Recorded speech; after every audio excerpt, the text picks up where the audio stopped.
प्रदेश में कोरोना के 16 नए मामले सामने आए। वहीं दूसरी ओर गुरुग्राम में 24 घंटों में 7 नए मामले सामने आए, जबकि एक दिन में कोरोना से 15 मरीज रिकवर हुए हैं। जबकि पंचकुला में 3 और अंबाला और सिरसा में 2-2 नए मामलों की पुष्टि हुई है। वहीं प्रदेश के 16 जिलों में कोई नया मामला नहीं मिला है। हरियाणा में कुल मरीजों का आंकड़ा 7,70,863 पहुंच गया है, जबकि कोरोना से प्रदेश में कुल 9,874 मरीजों की मौत हुई है। इसी के साथ प्रदेश में कोरोना से रिकवरी रेट 98.68% है। आज होने वाली बीजेपी कार्यकर्ताओं की मीटिंग को लेकर किसानों ने विरोध का ऐलान किया है। दरअसल इस मीटिंग को लेकर बुधवार को इंद्री की नाच मंडी में किसान नेताओं ने एक बैठक की और बीजेपी की मीटिंग का पुरजोर विरोध करने का ऐलान किया। पूरे मामले को लेकर किसान नेता रामपाल चहल ने कहा कि बीजेपी कार्यकर्ताओं का विरोध किसान इसलिए कर रहे हैं क्योंकि टीपीआर धान की सरकारी खरीद अभी तक नहीं शुरू की गई है। उन्होंने कहा कि मंडी में धान की आवक शुरू हो चुकी है। उठान ना होने की वजह से 1-2 दिन में मंडी में धान गिरने की जगह नहीं मिलेगी।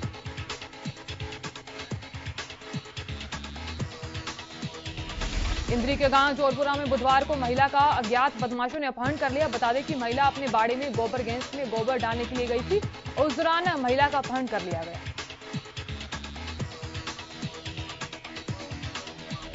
परिजनों की शिकायत पर अपहरण का मामला दर्ज कर कार्रवाई शुरू कर दी गई है। पूरे मामले को लेकर एसपी करमवीर का कहना है कि महिला के अपहरण का मामला सामने आया है। उधर सीएम मनोहर लाल ने बुधवार को टिक्कर में कई साहसिक खेल गतिविधियों जैसे पैरासेलिंग, पैरामोटर और जेट स्कूटर का उद्घाटन किया।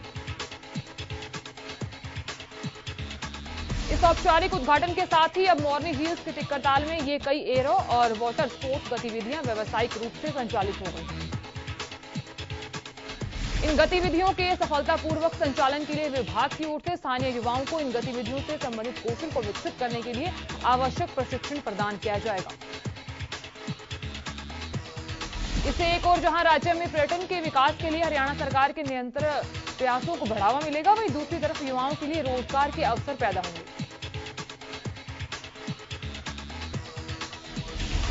सीएम ने प्रकृति एडवेंचर प्रेमियों को मोरनी की यात्रा के लिए आमंत्रित करते हुए कहा कि आज इस शुरुआत के साथ सरकार ने पर्यटकों को हरियाणा को सही मायनों में जाने के द्वार खोल दिए हैं।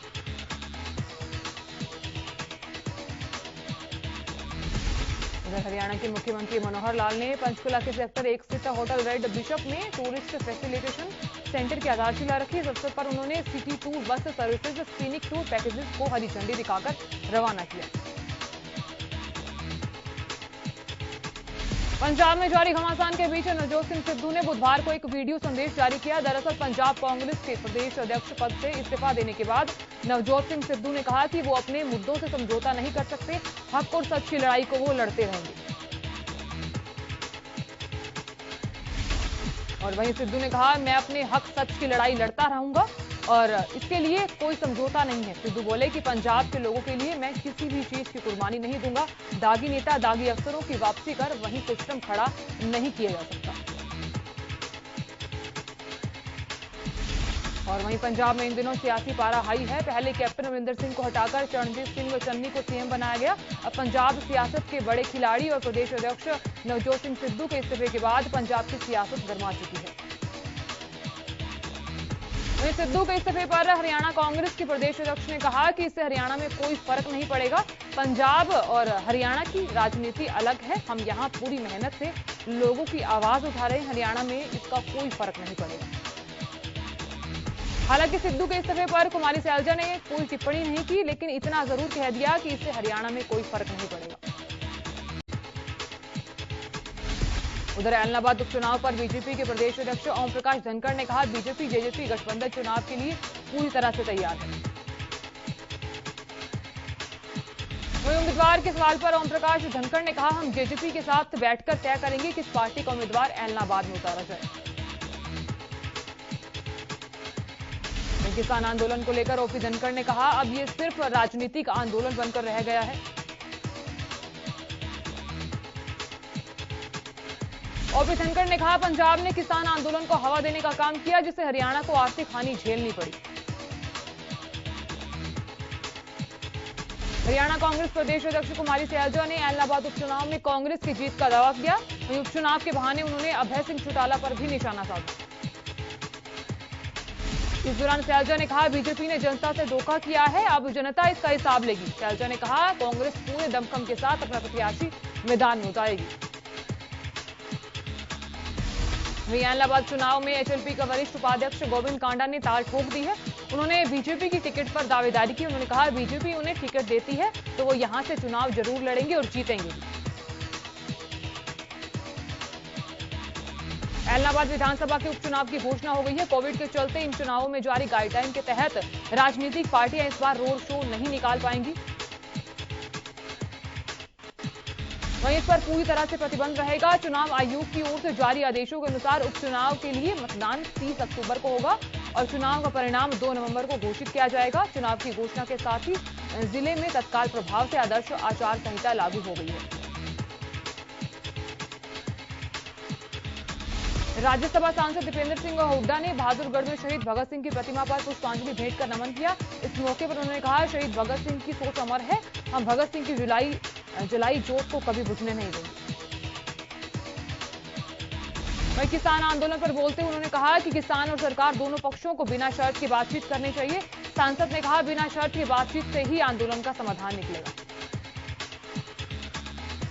वहीं दीपेंद्र हुड्डा ने कहा, बारिश से बर्बाद हुई फसलों का मुआवजा किसानों को मिलना चाहिए। सरकार को खेतों और गांव गलियों में भरे पानी की निकासी सुनिश्चित करना चाहिए।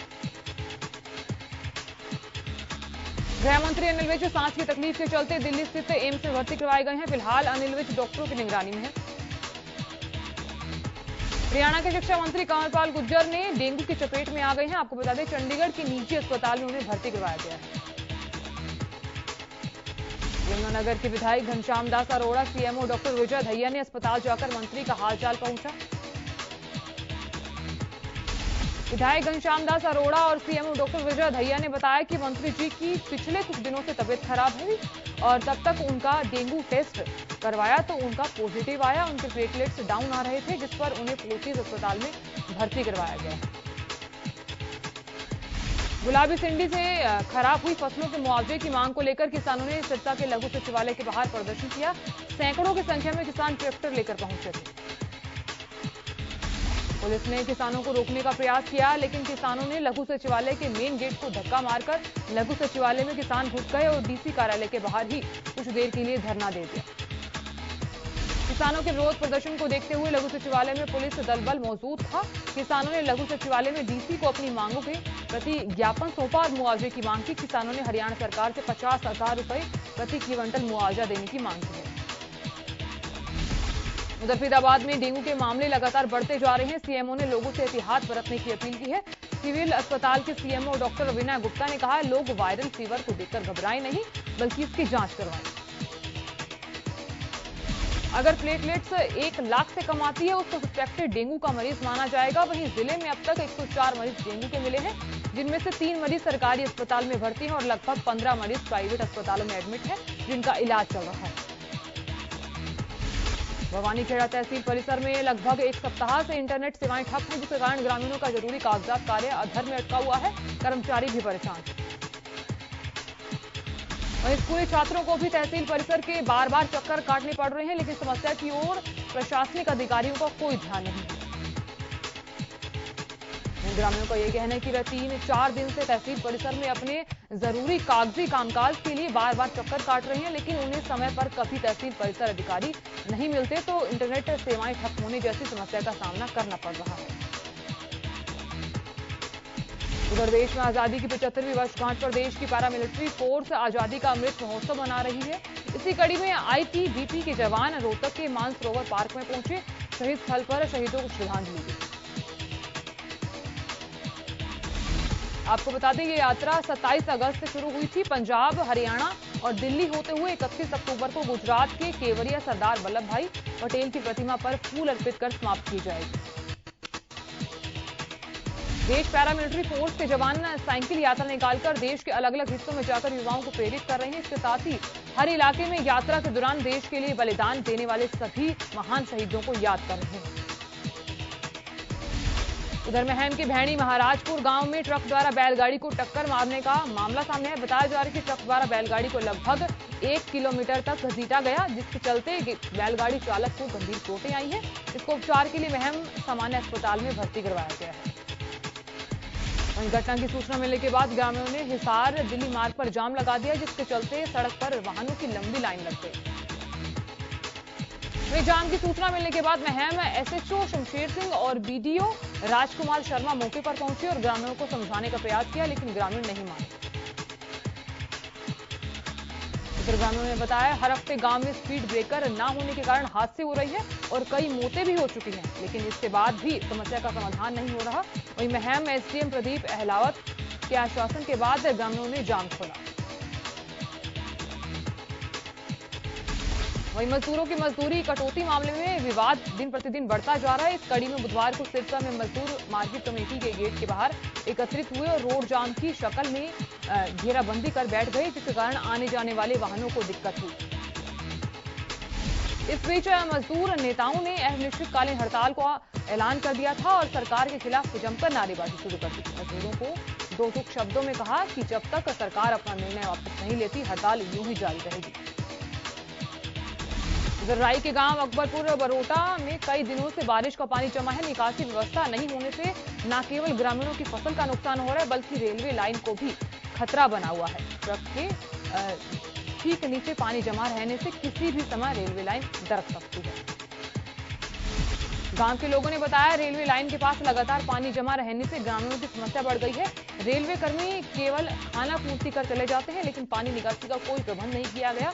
ऐसे में ग्रामीणों को एकत्रित होकर रोष प्रकट करना पड़ रहा है। उधर इंद्री में पब्लिक हेल्थ की लापरवाही के कारण बिना पानी के कनेक्शन की ही ग्रामीणों को पानी के बिल आ रहे हैं, जिसके कारण ग्रामीणों में काफी रोष है।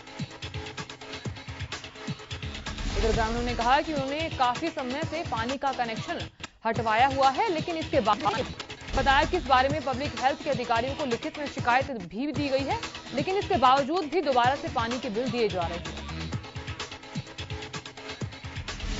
उधर तो शाम में 29 सितंबर को उपायुक्त ने स्थानीय अनाज मंडी का दौरा कर फसल खरीद प्रबंधों का जायजा लिया। अधिकारियों को आवश्यक दिशा निर्देश दिए गए और वहीं उपायुक्त ने मंडी में साफ सफाई, बिजली, पानी, बारदाने आदि की व्यवस्था का जायजा लिया और मौके पर मौजूद अधिकारियों को निर्देश दिए कि सभी व्यवस्थाएं निर्बाध रूप से जारी रहें। उन्होंने अधिकारियों को निर्देश दिए कि किसानों को किसी प्रकार की समस्या न होने दें, उनकी फसलों की बिक्री में पूर्ण सहयोग और सुविधा प्रदान की जाए। उधर गोहाना में कृषि एवं किसान कल्याण विभाग द्वारा बासमती धान पर 2 दिवसीय आईपीएम प्रशिक्षण कार्यक्रम का आयोजन किया गया। कार्यक्रम में किसानों को धान की फसल में कीटनाशकों के छिड़काव के बारे में जरूरी जानकारी दी गई। इस दौरान मुख्य वक्ताओं ने बताया कि किसानों को संबोधित करते हुए वे बासमती धान की फसल में उचित समय पर केवल जरूरत के हिसाब से ही कीटनाशक दवाओं का छिड़काव करें। गोहाना पहुंची फरीदाबाद कृषि विभाग में तैनात डिप्टी डायरेक्टर वंदना पांडे ने किसानों को बताया कि बासमती धान में जरूरत के हिसाब से छिड़काव न करने पर बासमती चावल में कीटनाशकों के अवशेष रह जाते हैं और ऐसे में चावल की गुणवत्ता पर विपरीत असर पड़ता है। उनके निर्यात में दिक्कत भी आती है। उधर झज्जर में सीएम फ्लाइंग ने जिला शिक्षा अधिकारी के दफ्तर में हाजिर कर्मचारियों की लिस्ट चेक की, जिसमें अधिकतर कर्मचारी हाजिर मिले, जबकि कुछ कर्मचारी गैर हाजिर भी मिले। इनकी रिपोर्ट संबंधित विभाग को पहुंचाई जाएगी।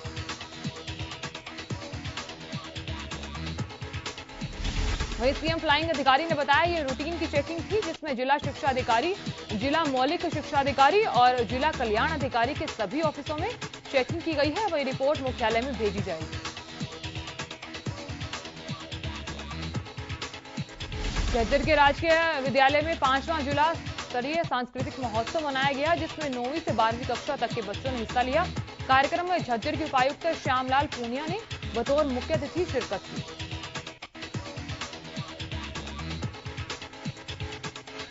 इस दौरान उपायुक्त श्यामलाल पूनिया ने कहा, ऐसे कार्यक्रम होते रहने चाहिए जिससे हरियाणी संस्कृति को बढ़ावा मिले। श्यामलाल पूनिया ने कहा कि 1 अक्टूबर से स्वच्छता अभियान चलाया जाएगा, जिसका पूरा खाका जिला प्रशासन ने तैयार कर लिया है। उधर महम के बलंबा गांव में पानी निकासी की समस्या से परेशान ग्रामीण ड्रेन पर पहुंचे। गांव में बने पंप हाउस पर ग्रामीणों ने बताया कि पंप हाउस पर 3 पंप मौजूद हैं, जिनमें से 2 हमेशा खराब रहते हैं। एक पंप सेट ठीक है जो कभी कभार चलता है, जिसकी वजह से ड्रेन के आसपास का एरिया जहां से नाला निकला हुआ है उसकी एक तरफ की पटरी न होने की वजह से लगातार खेतों में पानी जा रहा है, और जिसकी वजह से परेशान किसानों ने बताया कि धान की फसल पक्का तैयार है लेकिन पानी कम नहीं हो रहा, जिससे फसल को काटकर निकालना भी मुश्किल हो जाएगा।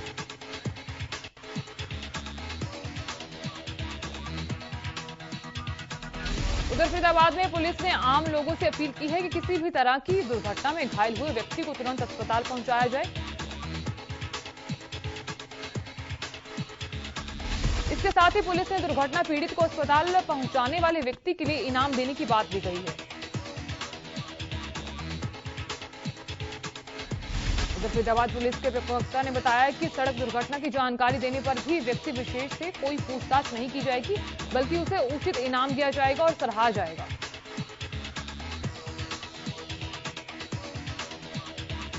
गोहाना में रोडवेज कर्मचारी यूनियन हरियाणा के कर्मचारियों की लंबित मांगों और 16 अक्टूबर से 2 नवंबर तक विजय दिवस मनाने को लेकर बैठक हुई। वहीं इस बैठक में रोडवेज कर्मचारी यूनियन हरियाणा के प्रदेश प्रधान ने बैठक की अध्यक्षता की। इस बैठक में कच्चे कर्मचारियों को पक्का और पुरानी पेंशन बहाली के साथ सभी मांगों को लेकर चर्चा हुई। हॉल में दारू के नशे में एक युवक मोबाइल टावर पर चढ़ गया और खूब हंगामा किया, जिसके बाद परिजनों और पुलिस के मौके पर पहुंचने के बाद युवक को टावर से उतारा गया। बहादुरगढ़ के आदर्श नगर की रहने वाली सुमित्रा देवी का 4 मई 2021 को देहांत हो गया था। इससे पहले सुमित्रा देवी ने 13 अप्रैल 2021 को कोरोना वैक्सीन की पहली डोज आदर्श नगर पीएचसी से लगवाई थी,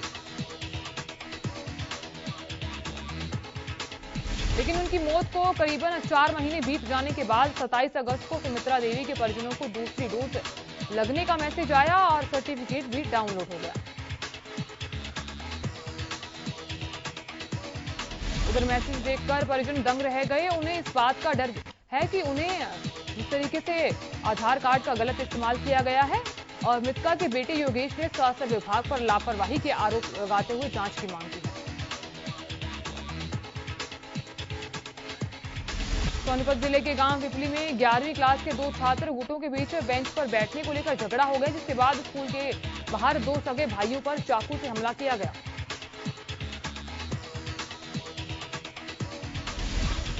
जिसमें से एक ने गोहाना के महिला मेडिकल कॉलेज खानपुर में इलाज के दौरान दम तोड़ दिया, जबकि दूसरे भाई का इलाज चल रहा है और उसकी भी हालत गंभीर बताई जा रही है।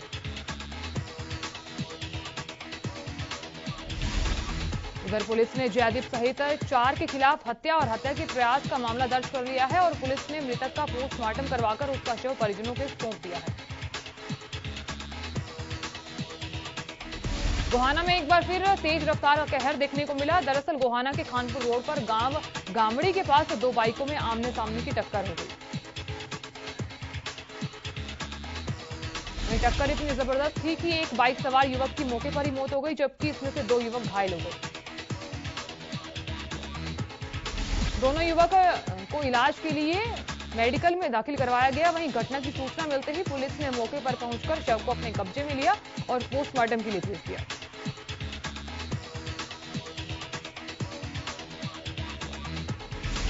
उत्तर बल्लभगढ़ के सेक्टर 23 स्थित राजेंद्र चौक के पास बीती रात बदमाशों ने अग्रवाल किराना स्टोर पर लूटपाट की। बदमाशों ने पहले लूटपाट की और उसके बाद लुटेरों का पीछा कर रहे व्यापारी पर ताबड़तोड़ फायरिंग की। इस फायरिंग में व्यापारी को 2 गोली लगी, जबकि वहां से गुजर रहे एक अन्य व्यक्ति को भी एक गोली लगी है। व्यापारी को फरीदाबाद के निजी अस्पताल के आईसीयू में दाखिल करवाया गया, जहां उनकी हालत बेहद ही नाजुक बनी हुई है।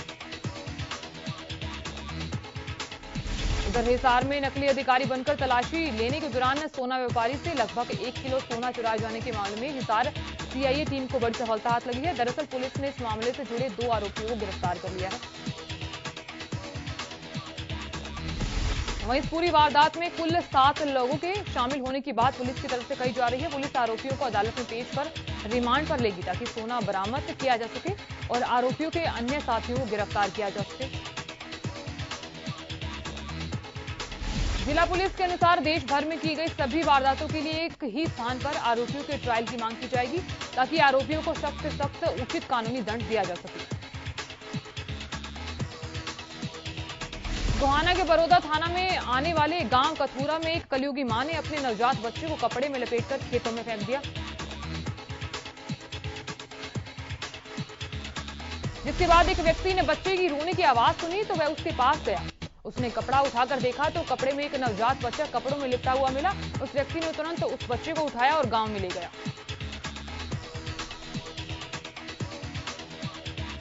जिसके बाद उसने सरपंच और पुलिस को सूचित किया, जिसके बाद नवजात बच्चे को खानपुर महिला मेडिकल कॉलेज में भर्ती करवा दिया गया।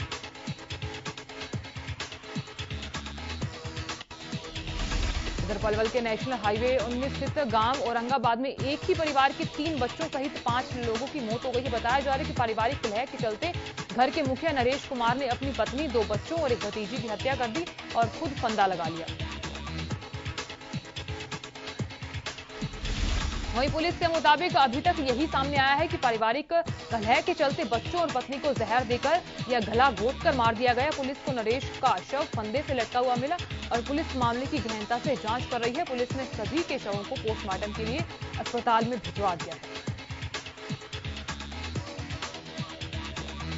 उधर जाखल की नई बस्ती से संदिग्ध परिस्थितियों में लापता हुए 2 बच्चों के शव बाखड़ा नहर से बरामद किए गए।